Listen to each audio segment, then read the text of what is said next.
Diana Weiss had a habit no one could know about, stalking her boss on Instagram. It wasn't strange, it was research. He was Harry Wayne, billionaire CEO, cover of Forbes, yachts in Dubai and Monaco, gorgeous women flooding his comments, a life straight out of a movie. And Diana, his assistant for 8 months, watched from the sidelines. It wasn't a crush. It was anthropological curiosity. He existed in another universe, captivating, complete lie. It was an enormous crush. It was Monday and Diana was alone. She opened his Instagram. New post. Beach. Shirtless. Oh my God. She zoomed in. Comments going wild. Some girl named Courtney Houston. Blonde. Model. Flawless, recent photo hanging on his arm. Another one. Why are you looking at my Instagram photos? It was Harry, standing right behind her, seeing everything. Diana shrieked, slammed the laptop shut at the speed of light. He was smiling. Security! Hackers! There are so many hackers. He opened the laptop. There it was, his beach photo, zoomed in on the abs. He looked at the screen, then at her, inspecting my abs. In that moment, she wanted to vanish from existence. Cause of death, terminal embarrassment.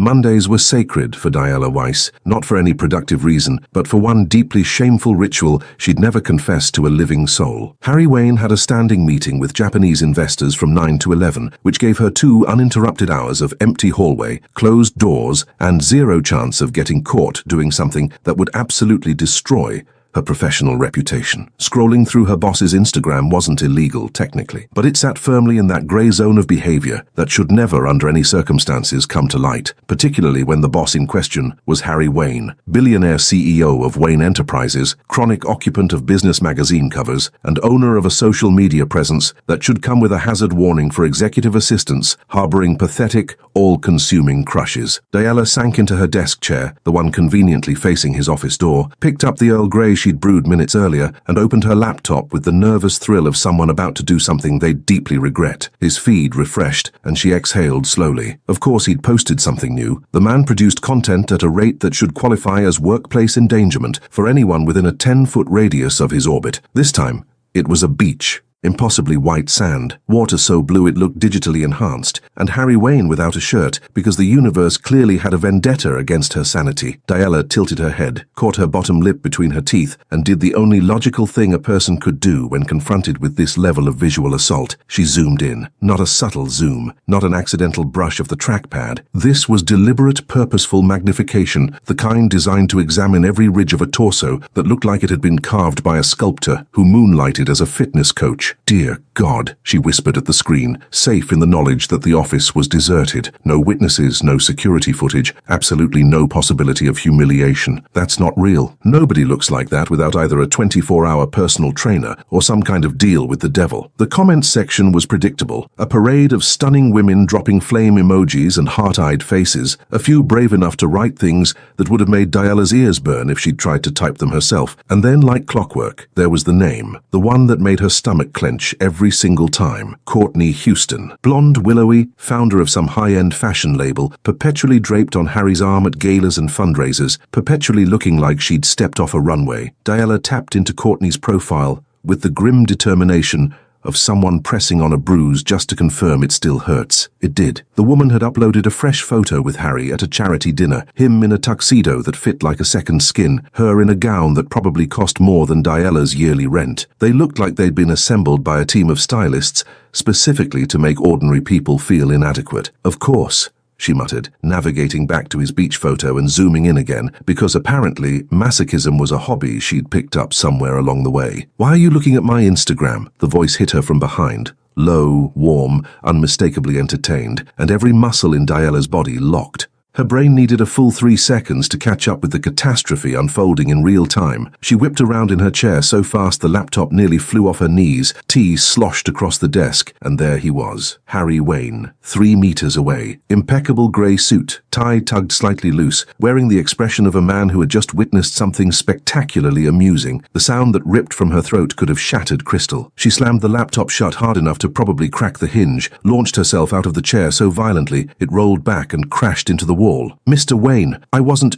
You're not supposed to. Your meeting. You have a meeting. The client had a family emergency, Harry said, calm as still water, moving toward her desk with the unhurried stride of someone who knew exactly how much panic he was causing. Cancelled about 15 minutes ago. Figured I'd use the time to go over some reports, but it seems you were occupied with something far more compelling. Diala's face caught fire. Her brain scrambled for any explanation, anything at all that didn't involve admitting the mortifying truth. I was auditing your security, your profile security. Hacking is rampant on social media, and as your executive assistant, I have a duty to verify that all digital platforms remain protected from unauthorized access. And, Diala, he reached her desk, placed both hands flat on the dark wood, and leaned forward just enough to collapse the distance between them in a way that sent her pulse into overdrive. You were zooming in on my beach photo, so I watched you do it. Zooming? Her voice shot up 3 octaves and her hands flailed in protest. No, that was technical magnification, pixel-level verification. Deepfakes are a legitimate threat, and Harry picked up her laptop, flipped it open with one easy motion, and the screen blazed to life, showing exactly what Diala had been praying to every deity in existence it wouldn't show. His Instagram profile, the beach photo, magnified to a degree where individual muscle definition was clearly visible. He looked at the screen, then at her. The corner of his mouth curled upward with pure, undiluted amusement. Security, he said slowly, tasting the word, of my abs. Diala wanted to evaporate. She wanted the ceiling to collapse, a sinkhole to open beneath her feet. A sudden and merciful power outage, anything to escape this moment. Please, she breathed, eyes squeezed shut. Tell me you didn't see everything. I saw all of it, Harry confirmed. Far too cheerful for someone delivering a death sentence. You clicking on Courtney's profile, studying her photos with what I'd call a jealous expression, switching back to mine, zooming in again, and commenting out loud about how my abs can't possibly be natural. Oh God! She buried her face in her hands, genuinely believing that acute mortification should be recognized as a valid cause of death. How long were you standing there? Long enough to find it fascinating. He set the laptop down, still wearing that smile that did something reckless to her heartbeat. You've always been so composed, so efficient. Watching you investigate my Instagram with the focus of a forensic analyst was illuminating. Diala lowered her hands inch by inch, staring at him with a blend of horror and rising indignation. Illuminating, she echoed flatly. Wonderful. I'll go ahead and start drafting my resignation. Why? He cocked his head, seemingly baffled, and folded his arms across his chest, which made the suit pull tight across his shoulders in a way she absolutely did not need right now. You're the best assistant I've ever had. Perfect coffee every morning, schedule managed with military precision. You solve problems before I even know they exist. Why would you resign? Because I got caught stalking you, she half shouted, flinging a hand toward the laptop like it was Exhibit A in a criminal trial. On Instagram, with Zoom. That has to violate at least a dozen company policies. It actually doesn't violate any, he replied thoughtfully. The profile is public, anybody can look. You were just exceptionally thorough. A beat. And honestly, I'm curious. Do you have a crush on me, Ms. Weiss? The question landed like a grenade. Diala's brain flatlined, rebooted, and came back online in full denial mode. No! Too loud, too fast, too desperate. Absolutely not. You're my boss. That would be wildly inappropriate, and it was curiosity. Normal, harmless curiosity about a public figure's life. Curiosity, he repeated slowly, rolling the word around. About my body? About your life, she corrected, cheeks blazing. You're a billionaire CEO who shows up in Forbes and on gossip sites. You go to parties and galas constantly. Your existence reads like a screenplay. It's professionally relevant context. Harry laughed. A real, full, honest laugh she'd never heard once in 8 months of working for him, and something behind her ribs pulled tight in a way that felt dangerous. So you read the gossip sites too? He asked once the laughter subsided. For professional purposes. Occasionally, she conceded, fixing her gaze on a spot on the wall where nothing interesting had ever happened. For context. Context. He was enjoying this far too much. Of my abs? Stop saying that word, she pleaded. Hands over her face again. I'm 25 years old and I'm dying. Show some mercy. A silence settled between them, long enough for her to peek through her fingers. Harry was watching her with a peculiar look, still amused, but layered with something else she couldn't quite read. All right, he said at last, straightening up. Here's what I propose. We pretend this never happened. You keep being the perfect assistant. I forget about the stalking. It's not stalking, she mumbled weakly. Diala. He held her gaze until she couldn't look away. You zoomed in far enough to study individual muscle fibers. That's stalking. Okay, maybe slightly, she admitted, barely audible. And maybe, he continued, leaning closer again, his voice dropping to something quieter and more private. You could tell me what else you found. In the tabloids. Could be helpful to know what's circulating about me. An outside perspective. Diala blinked, her mind slowly catching up with what sounded suspiciously like official authorization to keep doing exactly what had just gotten her caught. Do you want me to brief you on gossip? Think of it as market research, he offered, the ghost of a smile on his lips. On my public image. That's bizarre, she said, though she could already feel the knot in her shoulders loosening. Less bizarre than magnifying someone's abs, he countered, and she groaned. I'm never living this down, am I? Not a chance. He collected the blazer draped over the visitor's chair and headed for his office, pausing in the doorway to glance back. Oh, and Diala, next time I post a shirtless photo, just know, I'll be thinking of you zooming in. She hurled her notepad at him. He sidestepped it without breaking stride, laughed and shut the door behind him, leaving Diala alone with a racing heart, a burning face, and the dawning realization that her life had just gotten immeasurably more complicated. The week that followed was a masterclass in psychological warfare dressed up as office routine, and Diala learned very quickly that Harry Wayne had a flawless memory and a sadistic streak when it came to teasing. On Monday morning, she set his coffee on the desk the way she'd done every day for 8 months. Right temperature, no sugar, just the way he liked it, and was turning to leave when his voice stopped her. Diala, could you grab me a coffee? She looked at the cup she'd literally just placed in front of him, then at him. It's right there, sir. Oh, he glanced up, face a portrait of innocence. Sorry, got distracted thinking about Instagram. You know how that goes. Her face ignited and her jaw clenched, but she forced herself to breathe. Hilarious, Mr. Wayne.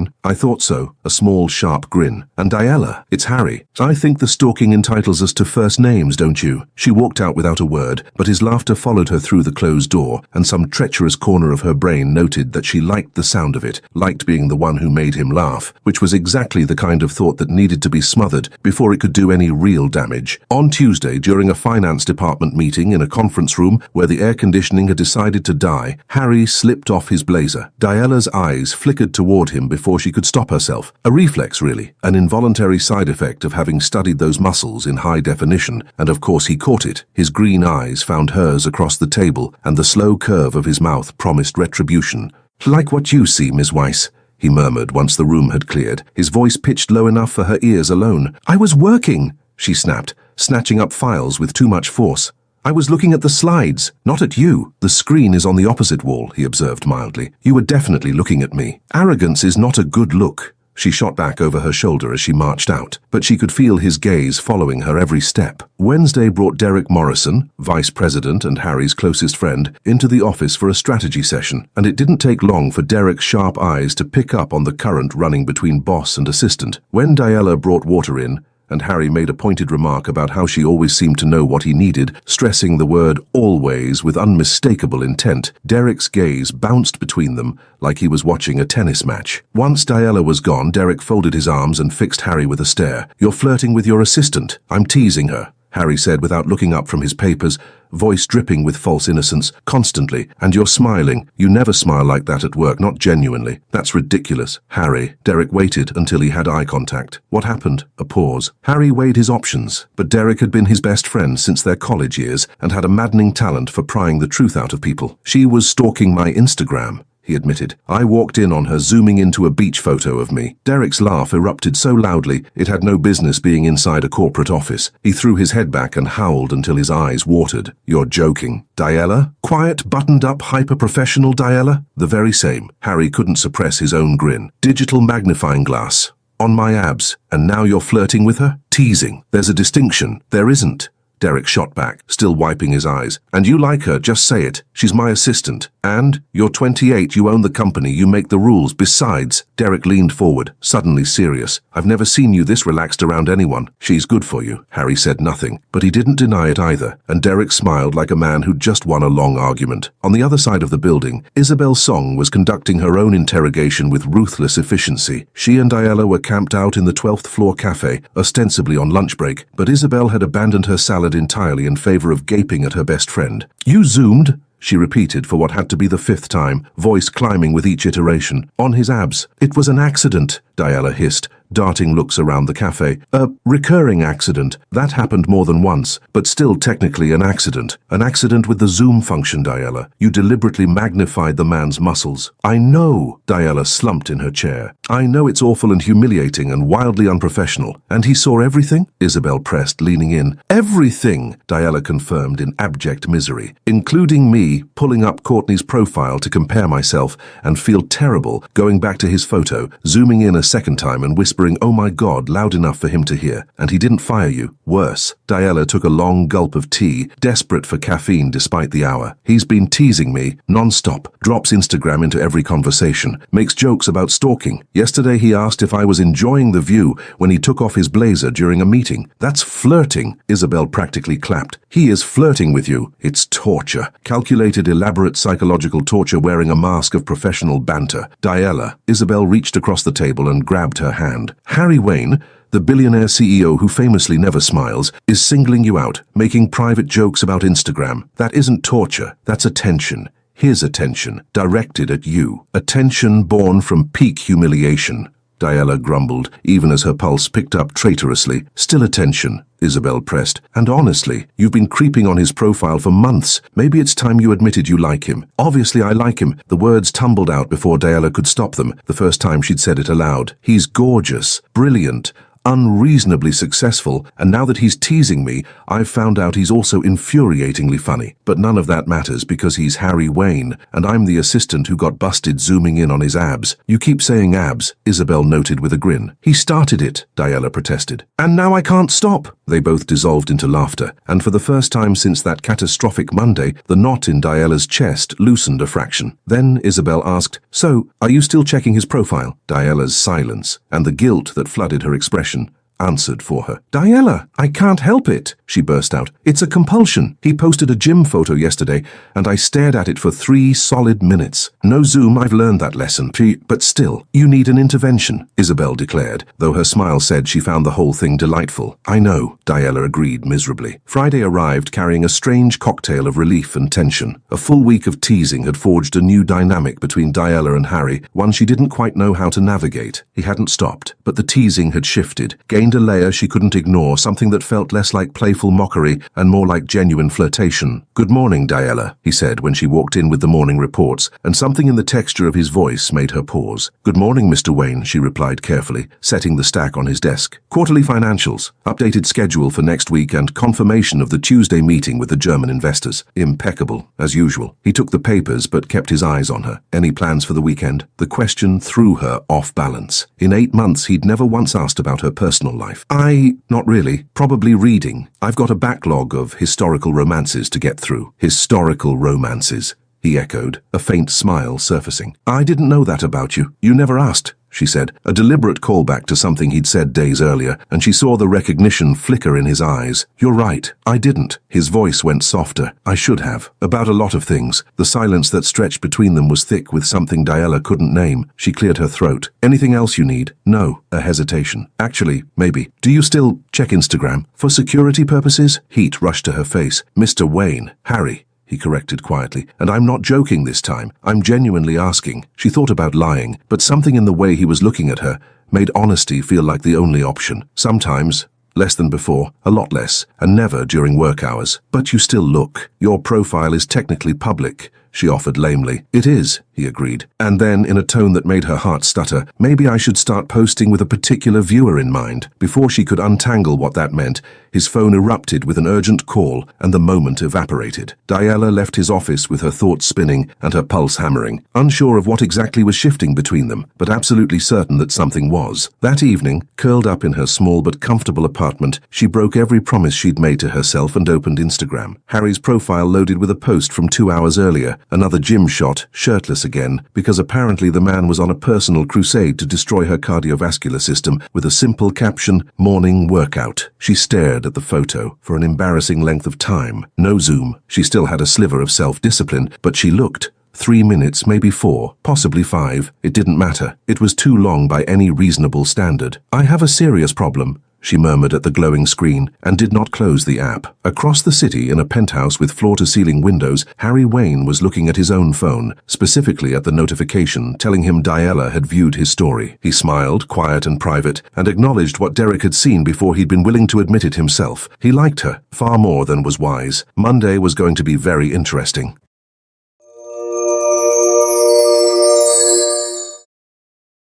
Two weeks after the Instagram disaster, Diella had arrived at a firm conclusion about Harry Wayne. The man possessed a surgically precise memory for other people's most humiliating moments and a sense of humor that could only be described as recreational sadism. She knew this because he worked the stalking incident into virtually every exchange they had, as though mortifying her were a competitive sport, and he was gunning for the gold. It was an unremarkable Tuesday when Harry materialized in her doorway, wearing an expression that tripped every internal alarm Diella had developed over the past 14 days. She'd learned to recognize that particular glint in his green eyes, the one that meant nothing good was coming. He leaned against the frame with rehearsed nonchalance, phone in hand, held at an angle that felt very intentional. "Diella," he began, voice dripping with false casualness. "Courtney posted a photo of us from the charity gala yesterday. Did you happen to see it?" A measured pause. For security purposes, heat flooded her cheeks, and her fingers tightened around her pen hard enough to leave dents. "Mr. Wayne," she ground out, her tone hovering somewhere between exhaustion and barely restrained violence. "Just curious," he pressed,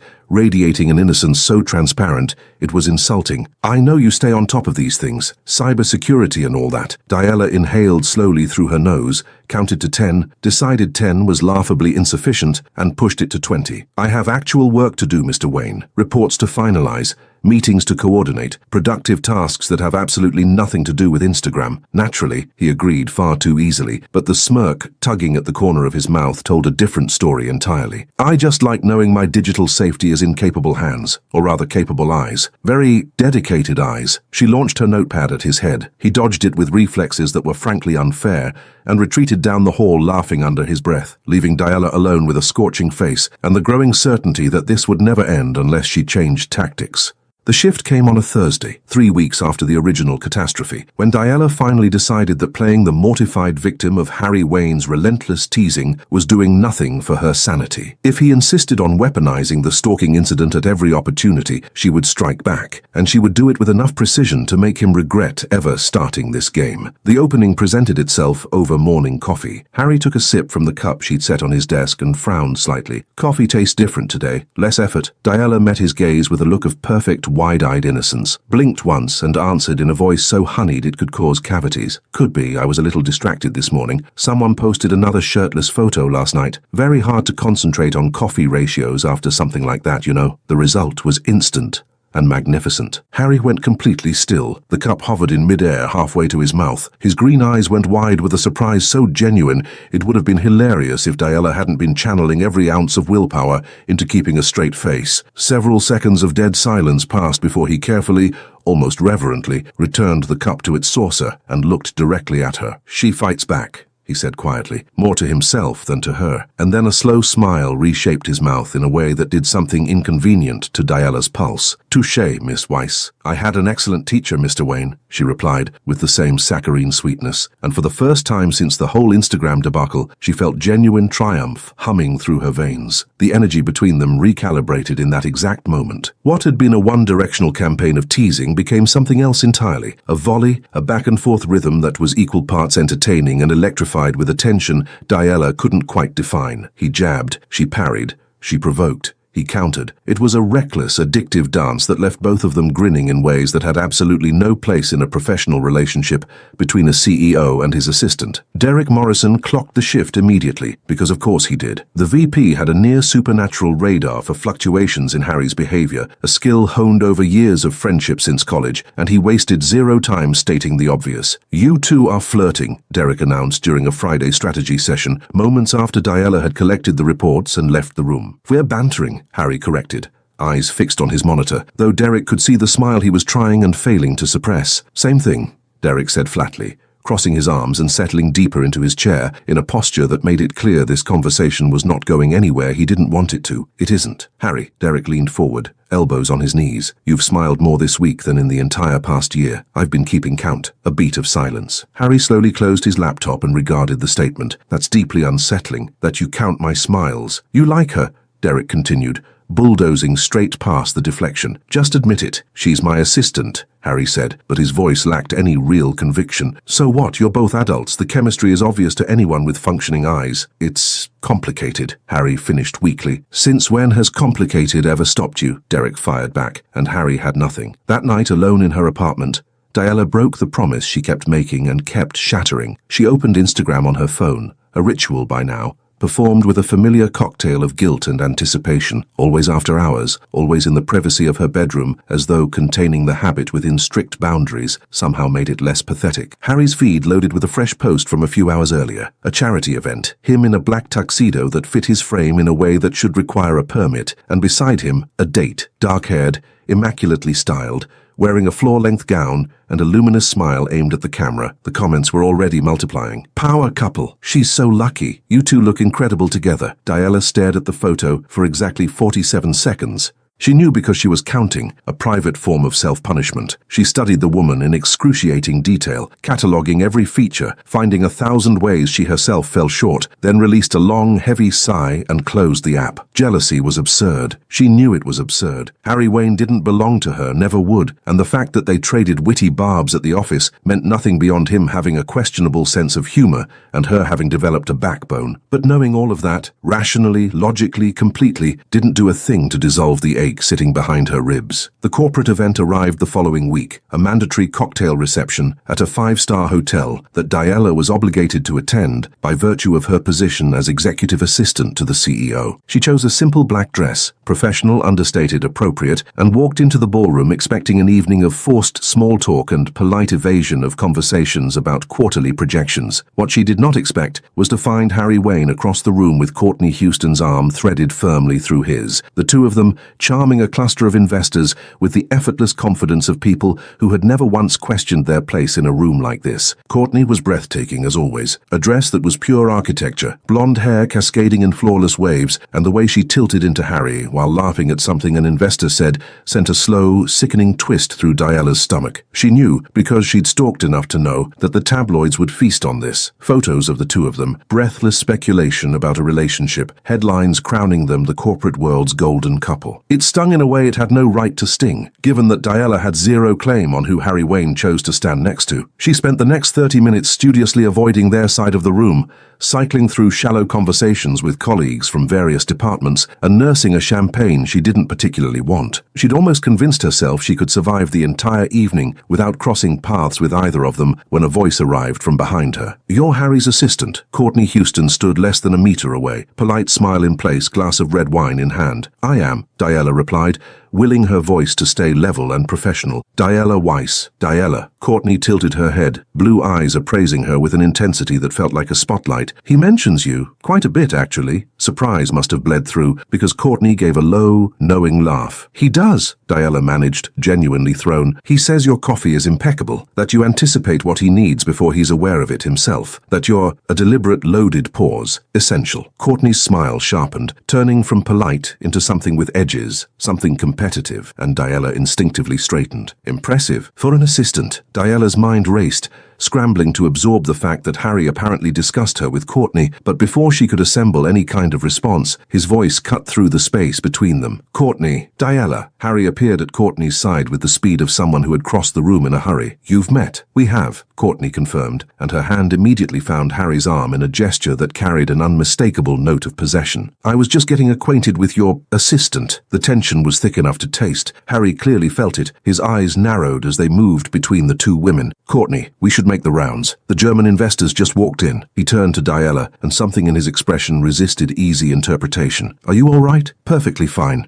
Diala lied through a smile that probably fooled no one. The truth was she felt anything but fine, but admitting that aloud was not an option she was willing to entertain. Harry held her gaze for a few seconds longer, as though trying to see past the obvious performance, but Courtney tugged gently at his arm. "Harry, come on." They moved away together. Courtney pressed close to his side in a way that was intimate and practiced, and Diala stood rooted to the spot, watching them disappear into the crowd. They looked right together, both polished, powerful, beautiful. His world, not hers. "You're doing the abandoned puppy face." Isabel's voice materialized beside her, making Diala flinch. "I am not," she objected reflexively, knowing the denial was hollow. "You absolutely are." Isabel followed her line of sight across the room. "Wait. Is that Courtney, the Instagram Courtney?" "He's with her," Diala murmured, taking a long swallow of champagne. "Obviously. Or it's business," Isabel offered, trying to be reasonable, but Diala shook her head. "Isabel, look at them. He's smiling." And he was, laughing at something Courtney had said, his head inclined toward her with unmistakable attention. "He smiles at you too," Isabel pointed out, but Diala just exhaled. "That's teasing." "It's different." Isabel said nothing more, but her hand found Diala's and squeezed, a silent act of solidarity that communicated everything words couldn't. The evening finally wound down, and the relief Diala felt registered in every locked muscle of her body. She collected her clutch and was making for the exit when she spotted a familiar silhouette near the hotel's main entrance, framed by the warm glow of the lobby chandeliers. Harry, alone now, jacket gone, white shirt with the sleeves pushed to his elbows, standing still in the night air, not smoking, just breathing. "Diala," he called when he noticed her, and his voice carried a softness completely unlike the teasing register she'd grown accustomed to. "Mr. Wayne," she answered, and the formality snapped back into place on its own, a reflex, a shield against the discomfort still drumming in her chest. "You left early," he observed, hands in his pockets, posture relaxed but gaze sharp. "Early start tomorrow," she said evenly, holding the distance between them. "I need the sleep." "I have an early start too, but I stayed." There was an unasked question buried in the words. "With Courtney," Diala said, and the bitterness in her voice escaped before she could catch it, revealing far more than she'd meant to give away. Harry registered it instantly, his expression shifting into something more serious. "It's business, Diala. It doesn't look like business." She shot back, before her filter could engage, and immediately wished she hadn't when she saw his eyes widen a fraction. "Diala," he stepped toward her, but she was already retreating. "Good night, Mr. Wayne," she cut in, turning on her heel and walking quickly toward the parking lot before her voice could crack or, worse, before the tears stinging behind her eyes could fall. Harry remained at the entrance, watching her go, his mind working to decode the exchange, the sharpness in her tone when she'd said Courtney's name, the way she'd practically run, the sudden rigid return to formality after weeks of their easy, sparring rapport. She was jealous, he murmured into the quiet night, and the realization sent something warm and unexpected spreading through his chest. Maybe Derek was right. Maybe this had moved well past teasing into territory far more complicated than either of them was prepared for.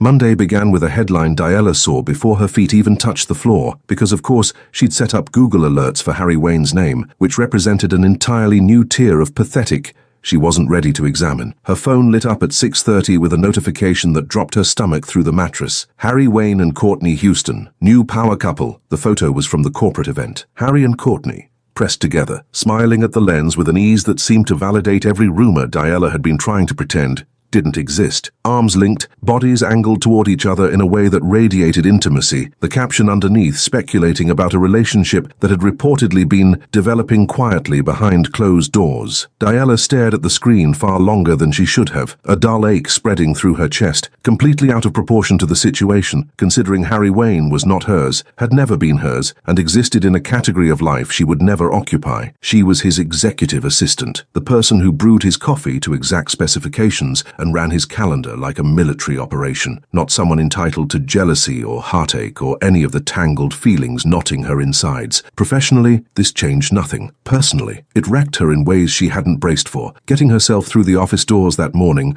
required a brand of courage Diala didn't know she had. She dressed with deliberate care, choosing an outfit that projected competence and control, as though the right blazer could function as body armor against the ache lodged beneath her ribs. Harry's coffee was waiting on his desk when he arrived, floored flawless as always, proper temperature, no sugar. His printed schedule aligned neatly beside the cup. But Diala wasn't there to hand it to him. She'd arranged everything and retreated to her own office before he walked in, barricading herself behind her monitor and a fortress of tasks she intended to use as a shield against any unnecessary contact. Harry noticed immediately, naturally. The man had an infuriating eye for detail, and Diala's absence from the morning handoff, no report delivery, no Earl Grey in her own hand, no quiet greeting, was a rupture in the routine they'd built over months. "Good morning," he said, materializing in her doorway with the coffee cup in hand and a faintly bewildered look. "Mr. Wayne," Diala replied without lifting her eyes from the screen, her voice landing in a register so formal and distant it could have belonged to a stranger. "You're quiet," he observed, stepping into her office uninvited and planting himself in front of her desk with the bearing of someone who had no plans to leave without answers. "I'm working," she said, still not looking at him, her fingers striking the keyboard in patterns that almost certainly produced gibberish, but at least maintained the illusion of productivity. "Quieter than usual," Harry pressed, and there was a thread of real concern woven through the words that made something painful clench in Diala's chest. "Heavy workload," she said, finally meeting his eyes with a face scrubbed clean of expression. "Quarterly reports, conference prep for next week, supplier contract reviews. Unless you need something specific, I really should stay focused." She turned back to the screen before he could respond, and after a moment of visible hesitation, Harry left her office with slow, uncertain steps, his confusion written in the rigid set of his shoulders. Derek Morrison materialized in Harry's office 20 minutes later. He shut the door with a decisive click and folded his arms in what Harry instantly recognized as the "we're having this conversation whether you want to or not" stance. "What did you do?" Derek asked, skipping every pleasantry. "Nothing," Harry protested, dropping his pen and sagging back in his chair. "Diala's different. Ice cold." Derek dropped into the visitor's chair without waiting for an invitation. "And you've been staring at her door every 3 minutes like a dog watching the front gate." "I'm not," Harry began, but Derek cut him off with an impatient wave. "Harry, think. What happened between last night and this morning that would send Diala back into full professional freeze mode?" Harry replayed the previous evening. The event. The charged encounter between Diala and Courtney. The way Diala had practically bolted when he'd tried to speak to her outside. "She saw me with Courtney at the cocktail," he said slowly, the picture assembling itself, "and the tabloids dropped this morning. Speculating about a relationship. Does Diala know there's nothing romantic going on?" Derek asked, his tone suggesting he already knew the answer. "No," Harry admitted, dragging a hand through his hair. "I never told her. She never asked, and I never thought to clarify." "Then go clarify," Derek said, as though it were the most elementary task in the world. "I tried talking to her this morning. She barely acknowledged I was in the room," Harry replied, frustration seeping into every word. "Try again," Derek advised, rising from the chair, "and this time, be honest. About Courtney, about what Diala means to you. All of it." Harry's attempt at damage control came right after lunch, when he finally mustered enough resolve to walk into Diala's office with the air of someone who had decided this situation would be resolved today. "Diala? About the tabloids," he started, but she severed the sentence before it could land. "Your personal life doesn't concern me, Mr. Wayne," she said, her voice emerging so cold that Harry actually stopped mid-stride, his expression shifting to something caught between shock and frustration. "It's not personal.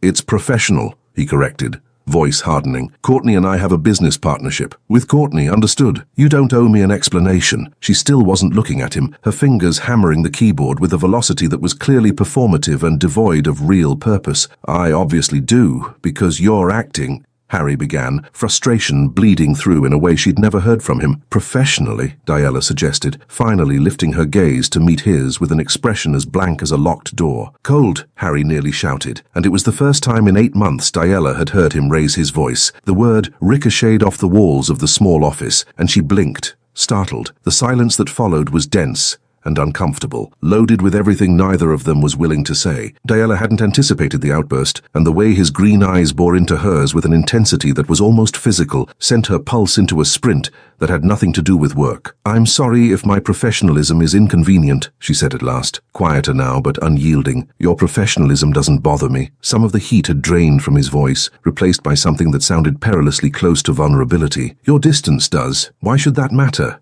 Diala challenged, rising from her chair to face him, arms crossed in a defensive wall. Harry opened his mouth, closed it, and then realized, with aching clarity, that he didn't have an answer, at least not one he was prepared to speak aloud. The silence stretched until, without another word, he turned and left her office with heavy footsteps. The rest of the week was Monday's misery on repeat, amplified. Diella maintained her distance with a discipline that bordered on obsession, engaging with Harry only when strictly necessary and always wrapped in a brittle formality that made every exchange feel like a negotiation between hostile nations. His coffee was perfect, his schedule was flawless, but every trace of warmth that had been building between them over the previous weeks had been stripped away completely. Harry despised it with a force that caught him off guard. What he missed, he discovered, went far beyond the competence of a good assistant. He missed the sparring, the quick comebacks, the barely concealed smiles when she landed a retort, the flush that crept up her neck when he caught her off guard. He missed the real Diella, not the polished, hollow version she'd retreated behind. On Thursday, he made one more attempt to recover even a fragment of what they'd had. "Diella, did you see my latest Instagram post?" he asked, forcing a casual tone. "Wanted your security assessment." She regarded him with an expression so perfectly neutral it could have been stamped from a mold, not a flicker of the humor that used to spark in her eyes when he referenced the stalking incident. "Looks secure. Will that be all?" The game was dead. The teasing held no pleasure when she refused to play, and Harry felt something collapse inside his chest with almost physical weight. "Damn it," he muttered once she was gone. "I ruined everything." Courtney Houston noticed the problem on Friday during a closing meeting about the investment Wayne Enterprises was making in her fashion startup. Harry was distracted in a way that was completely out of character, his eyes drifting to his phone every few minutes, his focus clearly elsewhere. "You're distracted,"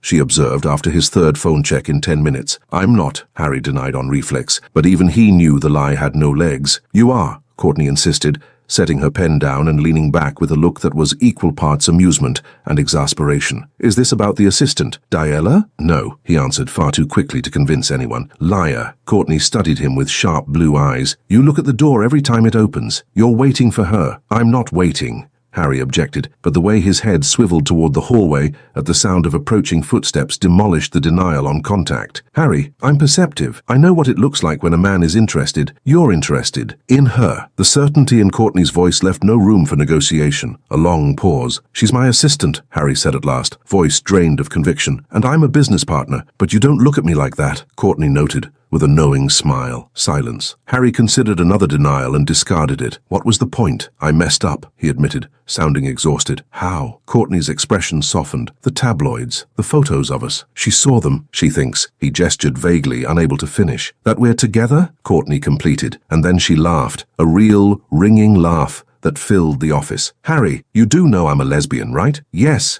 But she doesn't." Harry practically erupted, frustration finally boiling over. "Then tell her," Courtney fired back with a logic so simple it was almost insulting. "You're the CEO of a billion-dollar corporation. You untangle complex problems before lunch. How is this the one thing you can't figure out?" Harry had no good answer for that. The charity gala fell on Saturday night, a lavish affair at a downtown luxury hotel that Harry was expected to attend for the sake of investor relations and business visibility. Courtney would be there too, since their joint appearance was meant to serve as the public face of the startup investment announcement, and Harry spent the entire week dreading it with an intensity that was wildly disproportionate. Diella wouldn't be present. It wasn't a company function, attendance wasn't required for executive assistants, and Harry knew she'd probably spend the evening in her apartment doing things he knew nothing about, because he'd never bothered to learn. That realization, 8 months of working alongside her without truly knowing her, sat like a stone in his stomach. While Harry stood in a tuxedo that cost more than most people earned in a month, smiling for cameras beside Courtney, Diella was in fact in her apartment, wrapped in flannel pajamas and losing a battle against the urge to open Instagram, while a Netflix series she'd already seen 3 times played unwatched in the background. Her phone sat on the coffee table, screen glowing like a dare, and her willpower was crumbling by the minute. She broke, as she always did. Instagram loaded with Harry's story, posted 20 minutes earlier, a shot from the gala, him and Courtney again, dressed like modern royalty, captioned simply, "Closing deals." Diella gazed at the photo for a duration she refused to measure, the familiar weight settling behind her sternum. It was absurd. She knew it was absurd. That didn't make it hurt any less. Sitting alone in the silent apartment, she finally allowed herself the truth she'd been dodging for weeks. She liked him, far more than was safe, and there wasn't a universe in which that feeling would be returned. He had the Courtneys of the world, stunning, powerful women who belonged in his orbit, and she was just the assistant who'd been caught thought magnifying his photos. Back at the gala, Harry was enduring a very different kind of misery. The evening felt interminable in a way he hadn't predicted, every minute stretching, every investor conversation landing hollow and meaningless. He checked his phone compulsively, waiting for a message he knew would never arrive. "You're miserable," Courtney declared when they finally stole a moment away from cameras and prying eyes. "I'm fine," Harry lied, not even bothering to sell it. "You're miserable," Courtney repeated. "And you've checked your phone 6 times in the last 15 minutes, hoping Diala will text?" "She's not going to text," Harry conceded, sliding the phone back into his tuxedo pocket with resigned finality. "Because she thinks we're a couple, you idiot," Courtney said bluntly, though the word carried a warmth that softened its edges. Harry looked at her, looked at the glittering spectacle surrounding them, looked at all the important people he was supposed to be charming, and made a decision. "I need to leave," he said. "The gala started 1 hour ago," Courtney protested, though a grin was already spreading across her face. "I don't care. I have to fix this." He was already moving toward the exit. "Finally!" Courtney practically shouted, shoving him toward the door. "Go tell her everything! And if she doesn't believe you, call me. I'll personally confirm that I'm gay and very happily taken." Harry left the gala at a pace that suggested the building was on fire, blowing past the paparazzi who hurled bewildered questions as he climbed into his car. "Harry, where are you going?" one photographer yelled. "To fix a mistake," he called back, and then he was behind the wheel, cutting through the lit streets of the city with a single destination in mind.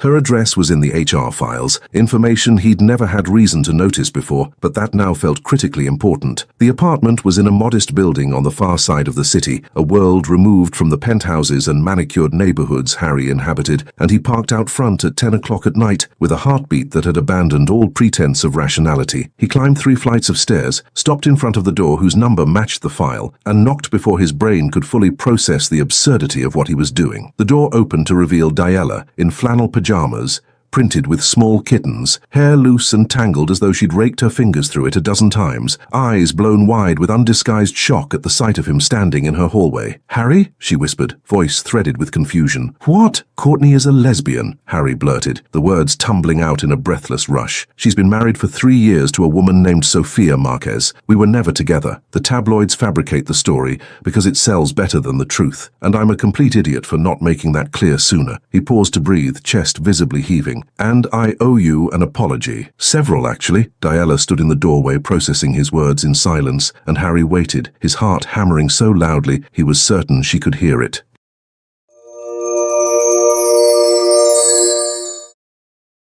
Diala stood frozen in her doorway, staring at Harry Wayne in a full tuxedo under the dim hallway lights of her building, and her brain flatly refused to accept what it was seeing. There was something profoundly absurd about a billionaire in Armani standing between a door with a peeling welcome sticker and the fake fern her neighbor had abandoned in the corridor months ago. "You left the gala," she managed at last, her voice thin and distant, as though it belonged to someone standing much farther away.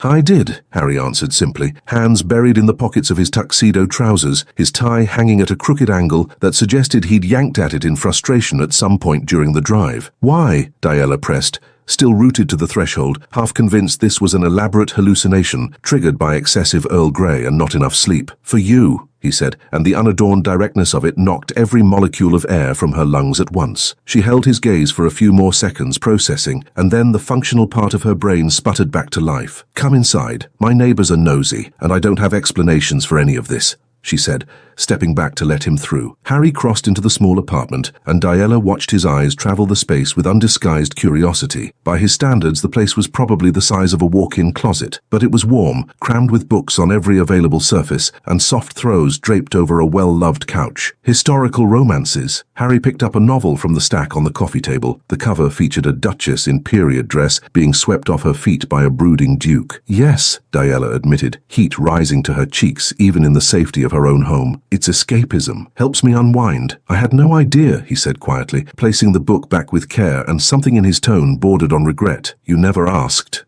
Diala replied, the same words she'd offered him weeks ago, and she watched the recognition flicker through his green eyes. "I didn't," Harry agreed, turning to face her fully. "I should have. About a lot of things. About you." The silence that settled between them was heavy, but different from before, charged with possibility rather than pain. Diala gestured loosely at the sofa. "Sit down. You're standing in my living room in a tuxedo, and the whole scene is getting surreal." A quiet laugh slipped out of him as he sat. Diala lowered herself onto the cushion beside him, acutely aware of how little space the couch couch aloud, their knees nearly touching. Courtney Houston is a lesbian, Harry began without preamble, and Diala blinked at the bluntness. She's been married for 3 years to a woman named Sofia Marquez, also a businesswoman. The tabloids are fully aware, but they ignore it because selling us as a couple moves more copies than the truth ever would. Diala absorbed that slowly, her mind scrambling to dismantle weeks of assumptions. She's married? Very happily by her own account, Harry confirmed with a faint smile. And she's a business partner. Only that. Never more than that. Never going to be more than that. And the others? The question escaped before Diala could stop it, and she winced the moment she saw his expression shift. Sorry, that's not my... It is, Harry cut in, surprising her. If we're going to have this conversation, then it absolutely is your business. He drew a slow breath. Most of the women the tabloids pair me with are complete fabrications, fiction designed to sell gossip. A few were casual, a dinner here, an event there. Nothing real, nothing that lasted, and all of it ended months ago. How many months? Diala asked, a part of her already sensing the answer but needing to hear it spoken. Since, he hesitated, then pushed forward with a candor that made her pulse jump. Since the day I caught you stalking my Instagram. Diala let out a sound that was half laugh, half disbelief. You're telling me the single most humiliating moment of my life was some kind of turning point for you. It made me see something, Harry said, shifting on the couch to angle toward her. You saw me. Not Harry Wayne, the CEO, not the money or the headlines or any of the things that usually draw people in. Just me. The guy who posts absurd shirtless photos on the internet. The laugh that broke from Diala this time was real, and she pressed her hands over her face. You're never going to let the abs thing go, are you? Not in this lifetime, he agreed, though his voice carried a tenderness that stripped the teasing of any edge. And you made me laugh. Actually laugh. I couldn't tell you the last time that happened before you. Years, probably. Harry, she started, but he stopped her gently. Let me get through this, he said, and she nodded. You were always the perfect assistant. Efficient, precise, one step ahead of everything I could possibly need. But I didn't see you. It's an ugly thing to admit, but it's the truth. I treated you like part of the furniture, something that was always there, something I never really looked at. The guilt in his voice was raw, and Diala felt her chest tighten. How you didn't? I did, Harry insisted, firm now. Coffee with no thank you, reports with no acknowledgement. I took you for granted. As if you were woven into the walls instead of being a real person with a mind and a life and feelings that existed outside that office. He leaned closer, his hand rising to her face, fingertips settling against her cheek, with a gentleness that clashed entirely with the intensity burning in his eyes. And now you hate me, which you have every right to. I don't hate you, Diala whispered, hyper-aware of the warmth of his palm against her skin. No? His voice was fragile with cautious hope. I thought you were arrogant, she confessed, surprised by her own honesty. Impossible. Too good-looking for anyone's well-being. And I had the most ridiculous crush on you, hence the truly pathetic Instagram surveillance. Had? Harry caught the word instantly. Past tense? Have, Diala corrected, feeling the blood rush to her cheeks. Present tense. Ongoing. Unfortunately. Why? Unfortunately, he asked, his thumb tracing a slow arc along her cheekbone. Because you're you, Diala waved a hand at him, at the designer tuxedo, at everything he embodied. A billionaire, famous, living in an entirely different galaxy from mine. And I'm just the assistant who got caught pathetically zooming in on. Harry kissed her, swallowing the rest of the sentence in a way that shut her brain down completely. It was soft at first, almost tentative, as though he was leaving room for her to pull back if she wanted to. But pulling back was the furthest thing from Diala's mind. Her fingers found his hair, curling into the dark strands and wrecking whatever styling product had been holding them in place, and her body leaned into his on the narrow couch. The kiss deepened, grew more insistent, and the world shrank until nothing existed beyond this. The taste of him, the scent of expensive cologne layered over something that was just inherently Harry, the way his hands cradled her face, as though she was something irreplaceable. They broke apart only when oxygen became non-negotiable, foreheads pressed together, both of them breathing hard. It's not pathetic, Harry murmured, his voice rough. It's endearing. You kissed me, Diala said, still half in a daze. I'm aware, he replied with a ghost of a smile. Why? She asked. Because she needed to hear him say it. Because I want you, Harry said, with a simplicity that undid her. I have for weeks, and I couldn't keep pretending otherwise. But work, Diala began, her mind already sprinting toward every possible complication. I'll move you to another department, or I step back from direct oversight, and Derek handles the reporting line. Harry interrupted, and the way he laid it out made it obvious he'd already run through every scenario. There are solutions, if you want them. You've planned this? Diala asked, startled by the level of forethought. I've thought about almost nothing else, he admitted. About you, about how to be with you without turning both our lives upside down. And if I don't want a transfer, she challenged, watching his face carefully, then we keep it between us.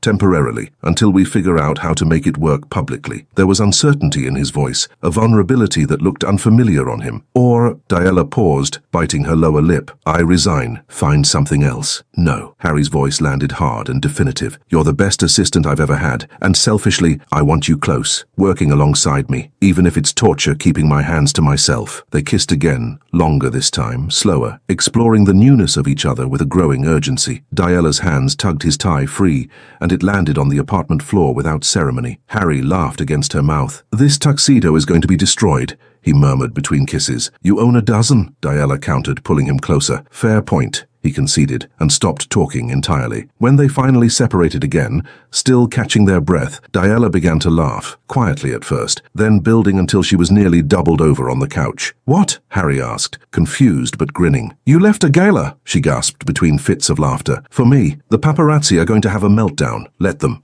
Harry said, and the conviction behind the words made it clear he meant every syllable. Harry, she started, but he silenced her with another kiss. Softer this time. Diella, for the first time in years I don't care what the tabloids print. The only opinion that matters to me is yours. Morning arrived far sooner than either of them was ready for. Sunlight seeped through the thin curtains of Diella's apartment, illuminating Harry still in his tuxedo trousers, but shirtless, hunting for the tie that had ended up somewhere during the night. Diella stood in an old university t-shirt, sipping the tea she'd just brewed, fighting back laughter as he rummaged through her living room. Got it, he announced with a note of triumph, pulling the tie from underneath the couch. This is humiliating. You're the one who threw it there, Diella pointed out over the rim of her cup. Harry closed the distance to her tiny kitchen and kissed her in a way that nearly sent the tea sloshing over the edge. Tomorrow, he murmured against her lips. Work. How do we handle it? Professionally, Diella suggested, though a playful note threaded through the word. I can do professional, Harry agreed. But I'm going to hate not being able to kiss you. The supply closet is empty around 3 in the afternoon, Diella offered with a grin, and the way his eyes flared in response sent her stomach into a somersault. Noted, he said, his smile widening. Absolutely noted. He kissed her once more before heading out, and Diella leaned against the doorframe watching him descend the stairs in a wrinkled tuxedo and a lopsided tie, allowing herself to believe, just for a moment, that maybe, somehow, this could actually work.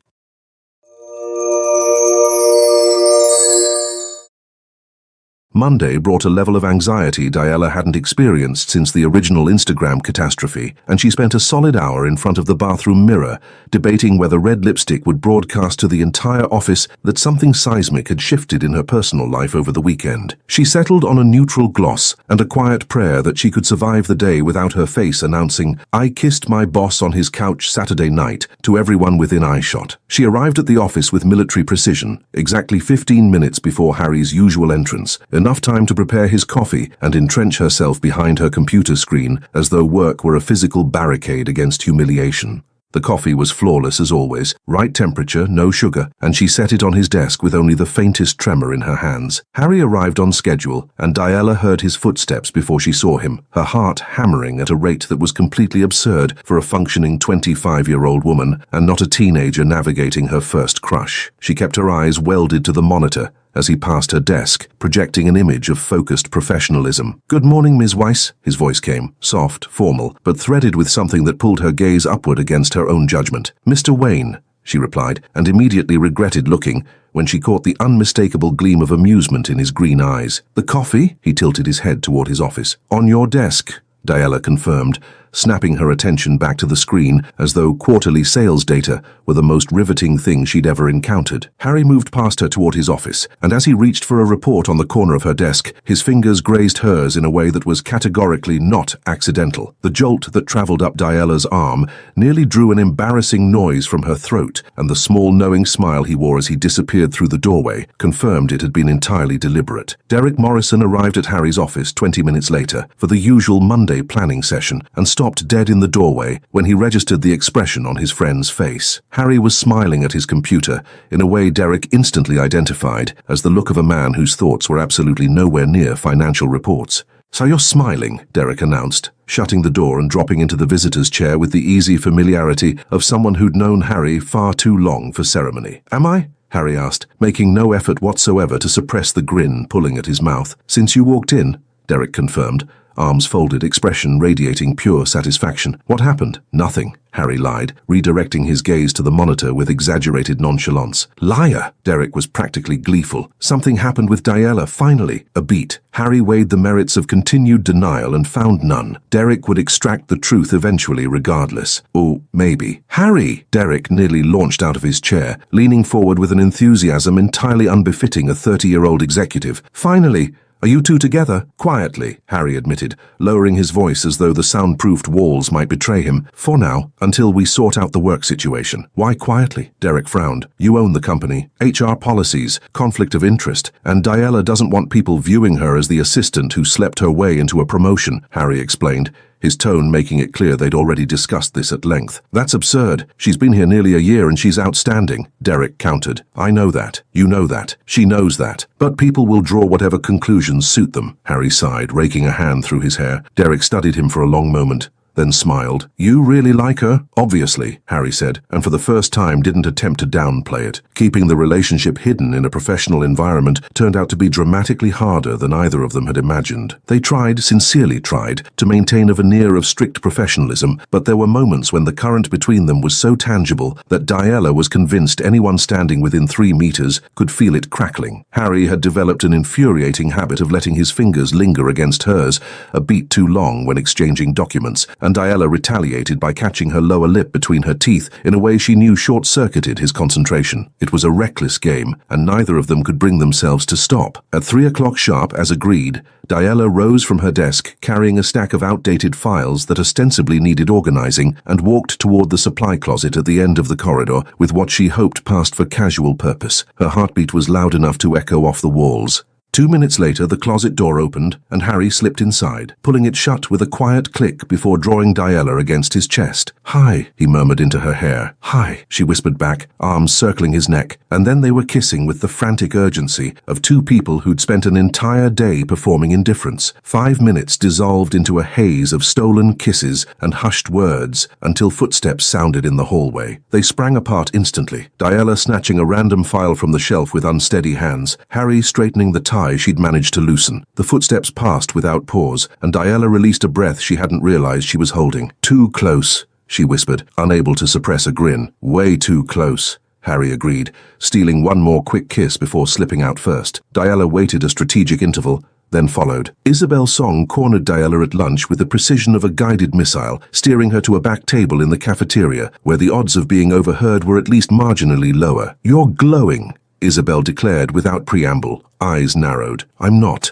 Diella deflected on reflex, staring intently at the salad she'd grabbed and had zero appetite for. Diella, we've been friends since college. You're radiating. Something happened. Isabel was leaning so far across the table she was practically horizontal. Diella weighed continued denial against the desperate, fizzing need to tell someone, to say aloud the ridiculous, wonderful thing that had happened, and the need won. Harry kissed me, she confessed in a fierce whisper. Isabel's shriek turned heads across the cafeteria, and Diella kicked her shin under the table. Quiet! He kissed you, Isabel repeated at a volume that was only marginally less catastrophic. When? Where? Details. Saturday night. My apartment. He walked out of the gala and showed up at my door, Diella recounted in a rush, scanning their surroundings for eavesdroppers. And now you're secret, Isabel asked, finally finding a whisper. For the time being, we don't want anyone assuming I earned favors because of, you know. Diella waved vaguely. This is a telenovela, Isabel breathed, eyes bright. My best friend is in a clandestine romance with the billionaire CEO. This is literally the plot of one of your historical novels, except with cubicles instead of ballrooms. When you frame it that way, it sounds even more insane, Diella groaned, sliding lower in her chair. The tabloids erupted on Tuesday with breathless coverage of Harry's unexplained departure from the gala. Harry Wayne exits gala without explanation. Rift with Courtney? Secret affair? The speculation was frenzied and entirely wrong, but Diella read every word because apparently self-inflicted torment was now a permanent fixture in her life. She told no one that she was the reason he'd vanished. Secret meant secret. Courtney, however, saw the headlines and texted Harry immediately. Paparazzi are losing it. Did you sort things out with the assistant? Yes. Thank you, Harry replied, adding a heart emoji that made Courtney laugh. You're welcome. Now can you get me out of these headlines? Go public about me being gay, she wrote back. You want that?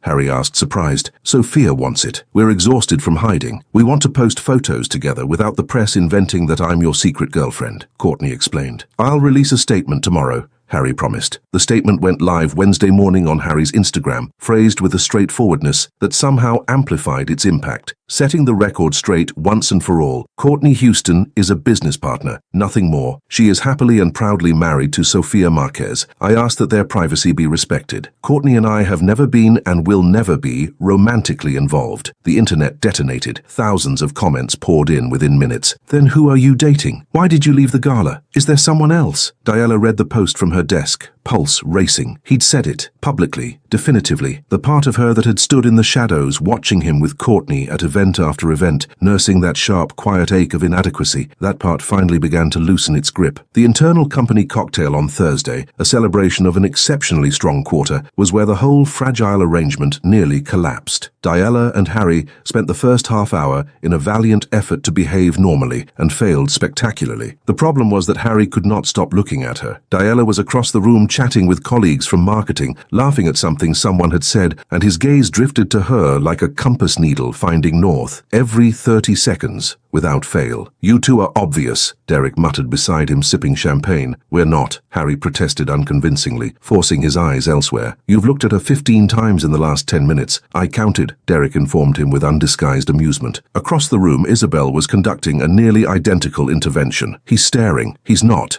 Diala denied, though she could feel the weight of his attention like a physical thing pressing against her back. He is, like a man who hasn't eaten in a week. People are going to notice, Isabel warned, and Diala knew she was right. The critical moment arrived when Harry, acting on an impulse he clearly hadn't thought through, plucked a champagne flute from a passing tray and carried it directly to Diala. Their fingers met as she accepted the glass and lingered far beyond what anyone could mistake for accidental. At least 3 people in the immediate vicinity noticed. Marcus, a colleague from finance, watched the exchange with narrowed eyes, his expression sharpening as he observed the way Harry and Diala held each other's gaze. The fallout landed Friday morning in the form of a phone call from HR. Ms. Weiss, could you come to my office? Linda Chen's voice, the human resources director, was professional but firm in a way that made Diala's stomach plummet. Of course, Diala answered, hanging up with hands that had started to tremble. Linda's office was pristine, and the woman gestured Diala to a chair with an expression that gave nothing away. Miss Weiss, some rumors have reached us. Regarding?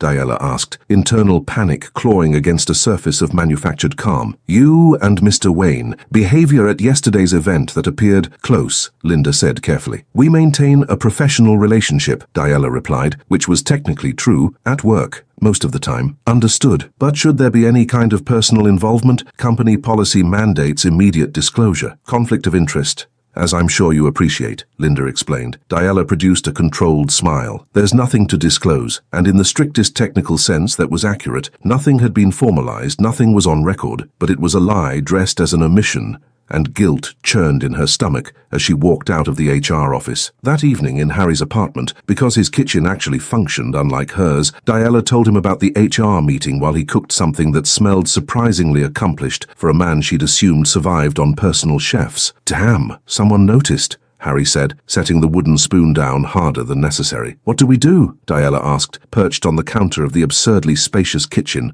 legs swinging. Either we double down on caution or we make it official. You transfer departments or I step out of the supervisory chain and Derek takes over completely, Harry offered, turning to face her. Not yet, Diala said immediately. I don't want people deciding I seduced you for career advancement. That's ridiculous. You deserve a promotion. 8 months of exceptional work. Harry's voice climbed in frustration. But they will think it, Diala pressed. You know they will. Of course she got promoted. She's sleeping with the boss. So what? Harry challenged, irritation plain on his face. Careful. We just have to be more careful, Diala said, though even she recognized it as a stopgap at best. Harry crossed the kitchen and settled between her knees, hands resting on her hips. I hate this. The hiding. So do I, Diala admitted, cupping his face in her hands. But for now it's just ours, he finished, kissing her gently. I like just ours, Diala murmured against his lips, and in that moment at least she meant it.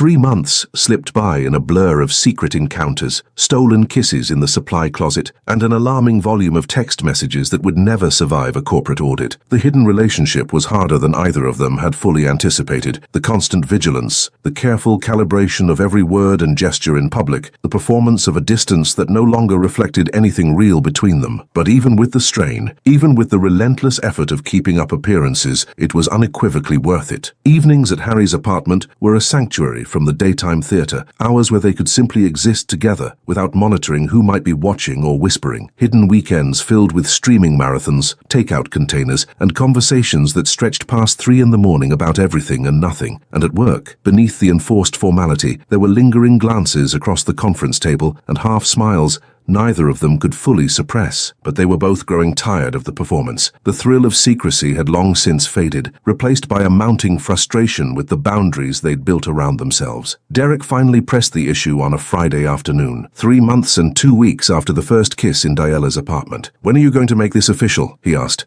walking into Harry's office and shutting the door with a definitive click. "Not yet," Harry answered automatically, though even he could hear how hollow it sounded. "Why?" Derek crossed his arms in the posture Harry recognized as the "I'm not dropping this" stance. "Diala wants to wait until she's transferred or promoted. She wants it earned on her own merit, not linked to me," Harry explained, dropping his pen and exhaling. "She's been here 11 months. She's outstanding. Promote her," Derek declared as though it were the most self-evident solution imaginable. "I'm working on it," Harry admitted. "VP of Executive Operations, reporting to you instead of me, eliminates the conflict entirely." "Finally," Derek clapped once.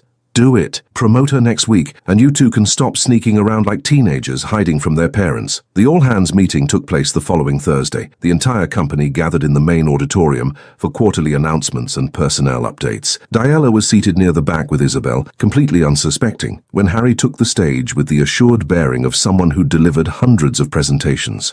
"Before we get to the quarterly figures, I have a personnel announcement," Harry began, and Diala felt Isabel's elbow jab her ribs. "Diala Weiss, who has served as my executive assistant for the past 11 months with a level of competence and dedication that surpassed every expectation, is being promoted to Vice President of Executive Operations, effective immediately." The shock hit Diala so hard that the words refused to register for several seconds. Isabel was practically bouncing in her seat, clapping with an enthusiasm that was wildly excessive, and the auditorium had erupted into applause while Diala sat motionless, utterly paralyzed. "He didn't warn me," she finally whispered to Isabel, her heart slamming so hard she was surprised the sound wasn't reverberating off the walls. "This is romantic," Isabel hissed back, still clapping. Harry continued, but Diala could barely hear over the roaring in her ears. "This promotion is based purely on performance. Diala has consistently demonstrated excellence across every area of responsibility. She'll report directly to Derek Morrison, our VP, enabling better utilization of her organizational and strategic abilities." After the meeting, Diala all but sprinted to Harry's office, pulling the door shut behind her with more force than intended. "You promoted me. You earned it," Harry said simply, leaning back in his chair with a quiet smile. "Months ago, honestly, but I held off so it couldn't be mistaken for favoritism." "Harry," she started, but the words dissolved as the full weight of it settled over her. "You report to Derek now, not to me. No conflict of interest," Harry continued, rising and closing the distance between them. "No policy violations, no reason to hide." "So," Diala said slowly, the implications clicking into place one by one. "So we can go public." "If you want," Harry finished, his hands finding her waist. "If I want, do you want this?" Diala asked, needing to hear it. "Diala, I've wanted this for months, to be open about you. To post about you, to stop pretending I'm indifferent every time you walk past me in the hall, but I was waiting for you to be ready," Harry said, and the sincerity in his voice dissolved whatever resistance she had left. "I'm terrified," she admitted, "but ready, absolutely ready." The Instagram post went live that same evening, and Harry didn't give Diala advance notice, which meant she discovered it the same way the rest of the world did, when her phone began vibrating without pause. The photo was of the two of them at a dinner they'd shared in secret weeks earlier, smiling with obvious unguarded happiness. The caption was pure Harry. "Found someone who makes me laugh, who sees me as a person, not a CEO, who stalks my Instagram. Yes, Diala, I'm exposing you publicly. Can't describe how lucky I am." "Harry!" Diala practically screamed into the phone 3 seconds after seeing the post, and she could hear him laughing on the other end. "What?" he asked, innocence dripping from every syllable. "You outed the stalking," she protested, though a smile was already spreading across her face against her will. "It's our story," Harry argued. "It's how everything started. It's humiliating." Diala insisted, but the absence of any real heat in her voice gave her away completely. It's adorable, Harry corrected gently. And now it's official. The comments avalanched. Thousands every minute. Who is she? She's gorgeous. Cutest couple ever. CEO in love is everything. The office the following day was a mixed landscape. Some colleagues were genuinely warm, congratulating Diala and remarking how obvious the chemistry had been in retrospect. Others were less charitable, whispers igniting immediately about how she'd clearly seduced the boss to secure her promotion. Diala overheard a cluster from the finance department talking near the coffee machine, voices calibrated just loud enough to ensure she caught every word. Convenient, isn't it? Promotion lands right before the relationship goes public, a woman said, her tone laced with sarcasm. The anger that flared in Diala was quickly eclipsed by something worse, doubt. What if people genuinely believed that? What if everything she'd built over 11 months of relentless work was permanently tainted by association? Harry, however, had zero tolerance for it. He called a company-wide meeting that afternoon and delivered a statement that left no room for ambiguity. Diala Weiss earned the VP position through merit alone. 11 months of impeccable performance, exceptional commitment, and results that exceeded every benchmark. The relationship between us developed after months of working together in a purely professional capacity, and frankly, it's no one's business but ours. The silence that followed was absolute. No one dared voice another insinuation within Diala's hearing after that. Courtney, who had evolved into a genuine friend over recent weeks, found Diala in the parking garage after work. Ignore the bitter ones, she advised, leaning against her car with effortless composure. Easier said than done, Diala admitted. Do you love him? Courtney asked, cutting straight to the center. Yes, Diala answered after a pause. Does he love you? I think so. It came out more question than statement. Diala, he publicly announced your Instagram stalking to millions of followers. That's either love or clinical insanity. Courtney laughed. Probably both. Their anniversary, 1 year since the Instagram incident that had detonated everything, arrived with Harry orchestrating something Diala only discovered when he brought her to the same restaurant where they'd had their first real date. Dinner was perfect. Conversation flowed the way it always did between them. And when dessert appeared, Harry reached for his phone. I have something for you, he said, opening Instagram. The post he showed her was a mosaic of photos spanning their year together, moments captured in different places, different moods, different seasons. The caption was long and made Diala's eyes fill before she'd finished reading. A year ago, I caught this woman stalking my Instagram. Zooming in on abs, yes, I will never stop mentioning this. My first thought, interesting, then fascinating, now essential. Diala, you see me, really see me, not the money, not the name. Just me, the idiot who posts ridiculous shirtless photos. I love you completely, thank you for stalking. You posted this? Diala asked, caught between tears and laughter. With every embarrassing detail? It's our story, Harry insisted, grinning. Harry! She protested, but she was laughing too hard to sound angry. I love you even though you're impossible. He produced a small box from his pocket. Not a ring. Not yet, but when he opened it, a delicate necklace lay inside, a heart-shaped pendant engraved with her initial. A promise, he said softly, of a future. Whenever we're ready. It's perfect, Diala whispered, and as he fastened the clasp at the back of her neck, the entire restaurant was watching, and neither of them cared at all. The wedding was small and intimate, exactly what they'd both wanted, and Diala Wayne, a name that still sounded strange and wonderful in equal measure, was now senior vice president.